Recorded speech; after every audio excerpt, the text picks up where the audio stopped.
Σεγκούρα. Ωραίο καλάθι. Που είπαμε το άγχος.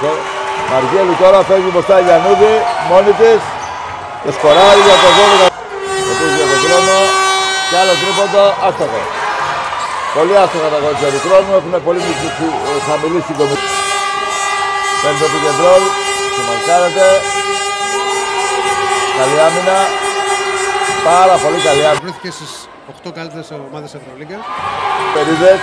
Παίρνω συνεχόμενα μηνύματα. Αλλά σήμερα δεν έχει μάλλον τους και για την παρουσία του στο γήπεδο. Φυσικά, φυσικά. Γιαννούδη παίρνει την μπάλα. Εγώ την είπα θα το κάνει. Άτυχη, rebound όμως και εύστοχο καλάθι. Παίρνει στη Βίγκα. Συγκρατεί την μπάλα και είναι και αυτό παλικάρι. Γιαννούδη είναι μεγάλο. Το είπα που είπα προηγουμένως. Πάρα πολύ ωραία προσπάθεια και εύστοχο. Η Στέλλα ήταν πέρυσι πρόεδρος των Τζετών, έτσι. Τώρα είναι ο Τζίμις. Επίθεση.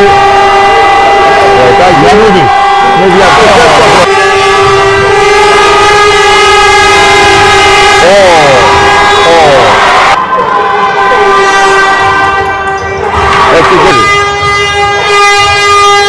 Περνάει μπάλα, φτάνει στη Γιαννούδη και σκοράρει.